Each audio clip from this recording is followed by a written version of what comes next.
मैंने सोचा दशहरे का ब्लॉग डाल ही देता हूँ। वैसे तो मैं लेट हो गया थोड़ा सा थोड़ा सा। खैर, शाम 3 बजे मैं पहुंच गया था ग्राउंड में मोहाली के पास, और पुतले लगा दिए गए थे रावण के, कुंभकर्ण के, मेघनाथ के। ग्राउंड थोड़ा खाली सा, लगभग 20% 25% लोग आ चुके थे, बैठ गए थे, अपनी जगहें ले चुके थे। और 3:30 बजे के करीब करीब का समय था वो। और लेकिन वहां से एक शोभा यात्रा आ रही थी जिसमें तरह तरह के किरदार आपको देखने को मिलने थे। वो स्क्रीन के ऊपर चल रहा था। वो शोभा यात्रा एंटर होने वाली थी इस ग्राउंड में, और लोग एक्साइटेड थे उस शोभा यात्रा को देखने के लिए। तो उसमें बहुत सारी झांकियां थी। लगभग मैंने फर्स्ट टाइम अपनी लाइफ में इतनी सारी झांकियां देखी। तो शोभा यात्रा ऑलमोस्ट पहुंच गई थी ग्राउंड में, और सबसे पहले दर्शन किए हमने राम और लक्ष्मण जी के। साथ में हनुमान जी थे और उनकी वानर सेना भी थी।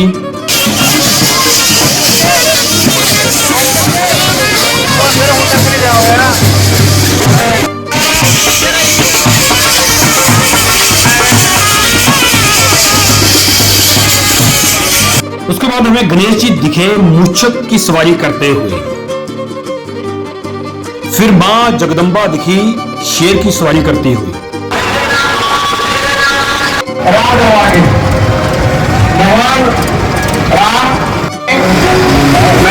फिर राम और सीता जी हनुमान जी के साथ दिखे हमें।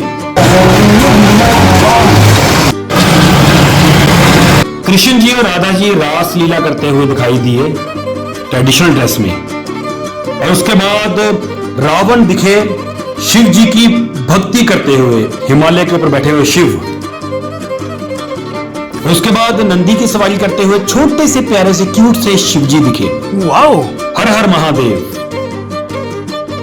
और ये बैंड बाजे वाले भी थे, ढोली थे। और उसके बाद सीता हरण का दृश्य, शिव जी पार्वती जी को अपनी बाहों में उठा के लेके जाते हुए। यहाँ बहुत सारे शक्तिपीठों की स्थापना भी हुई थी पूरे भारतवर्ष में, और वो यहाँ जहाँ शक्तिपीठ बने हुए आपको पता है। और ये तो भाई बहुत डेंजरस लोग थे, मुंह से आग निकाल रहे थे, मतलब मुंह में पेट्रोल डाल के आग लगाना। इट्स वेरी डेंजरस, बहुत ही ज्यादा खतरनाक स्थिति थी। मुझे तो ऐसा लगा कैमरामैन उसके सामने आ गया था। वो बहुत शॉकिंग मूवमेंट था, पर वो बच गया। वो मैं कैमरा में कैप्चर ही नहीं कर पाया।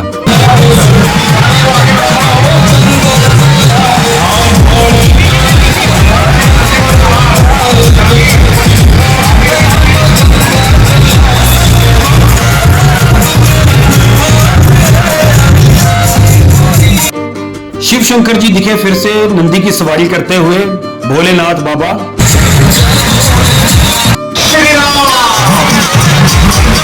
और ये रावण का रुद्र रूप दिखाई दिया जिसमें वो अपने मुंह से आग निकाल रहे थे। भाई ये वाला एक्ट करना तो बहुत मुश्किल है एक आम कॉमन पर्सन के लिए। इसके लिए तो प्रोफेशनल बंदे चाहिए होते हैं, क्योंकि आग के साथ खेलना कोई इजी नहीं है। साथ में पेट्रोल, और वाह, ये गैस के साथ शायद यूज कर रहे थे।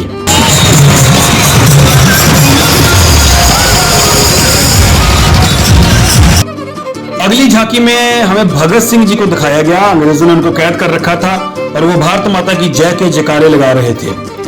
हमें हमारे सूरवीरों को भी नहीं भूलना चाहिए जिन्होंने हमारे देश को आजाद किया है। और ये बड़ा अच्छा लगा कि दशहरे की झांकियों में इन्होंने इनको भी शामिल किया, भगत सिंह जी को दिखाया। बहुत तरह तरह के रूप किरदार देखने को मिले। कईयों के तो मुझे शायद नाम भी नहीं पता लगे। तो दुर्गा माता, चंडी माता, उनके अवतार दिखाए गए। तो बजरंगबली जी राम और लक्ष्मण जी को अपने कंधों के ऊपर उठा के लेके जाते हुए।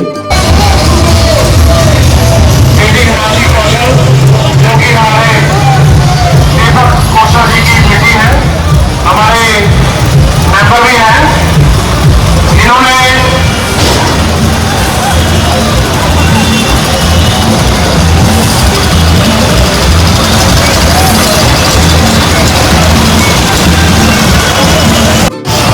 पूरा का पूरा जो रामलीला ग्राउंड था भरा पड़ा था देखने के लिए झांकियां, क्योंकि झांकियां इतनी सारी थी कि लोग मजा ले रहे थे और उनको आनंद आ रहा था। इतने सारे किरदार देख रहे थे। तो बच्चों के लिए तो बड़ी एक्साइटमेंट वाली चीज थी ये, नए नए रूप देखना। उनको तो बड़ी यूनिक चीजें लग रही थी कि ये कौन है, कहां से आए हुए हैं ये लोग। है ना। लेकिन ये हमारा इतिहास है, उस युग में ऐसे किरदार थे जो सच में इस तरह से। और ये वाला किरदार दिखाया गया जब द्रौपदी का चीरहरण होता है और वो पुकारती हैं श्री कृष्ण को। श्री कृष्ण जी बड़ा यूनिक था ये कॉन्सेप्ट बना रखा है, इसको बनाना ही बड़ा मुश्किल था। कृष्ण जी साड़ी ऊपर से आसमान से जैसे वो आशीर्वाद देके उनको साड़ी दे रहे हैं, बहुत यूनिक था ये कॉन्सेप्ट। भारत माता की जय लिखिए कमेंट में। अरे वाह, विष्णु अवतार विष्णु जी। बहुत खुशी महसूस कर रहे हैं। आपसे निवेदन ठेकेदार केवड़ की कश्ती, वाह, केवड़ की कश्ती भी दिखाई दी हमें। जगताप लाइनर सर्विस गांधी जी को भी दिखाया गया है, जिन्होंने आजादी में काफी रोल अदा किया। असहयोग आंदोलन और बहुत सारे आंदोलन चलाए उन्होंने। बहुत अच्छा लगा कि उन्होंने हमारी इंडियन आर्मी को भी याद रखा और इन दृश्यों में दिखाया। वाकई में ये देश बहुत जबरदस्त है, जहां पे हर एक का सहयोग रहा है इस देश को खूबसूरत बनाने में, बचाने में, सजाने में। वह इंडियन आर्मी हो, भगत सिंह हो, राम जी हो, कृष्ण जी हो, ऐसे बहुत से हजारों किरदार हैं। अब लोग वेट कर रहे थे बस दहन की, और उसी वक्त आग लगा दी गई कुंभकर्ण जी को, मेघनाथ को और रावण को।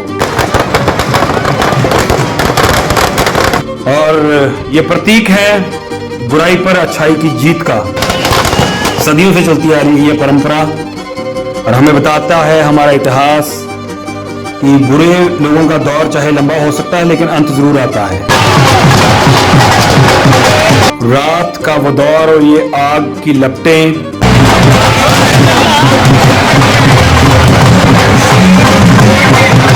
हर साल ये दशहरा मनाया जाता है दिवाली से 20 दिन पहले।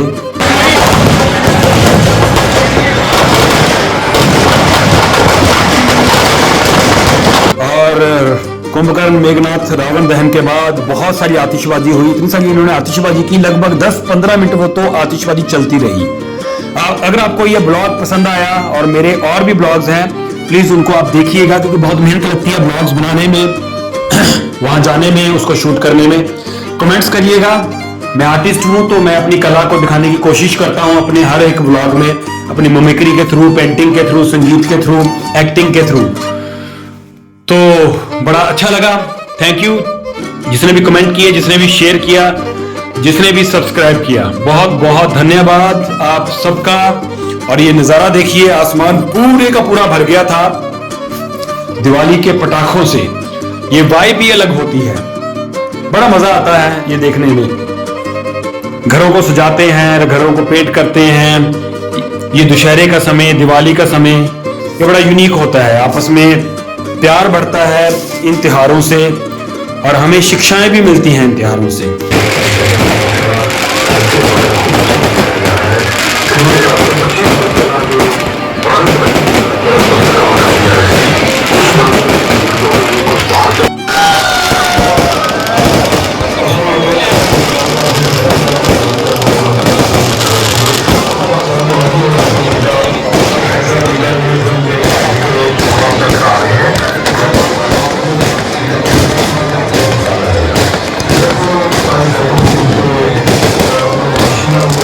तो दिवाली का और ये दशहरे का मैंने व्लॉग थोड़ा लेट डाल दिया, थोड़ा नहीं काफी लेट हो गया वैसे।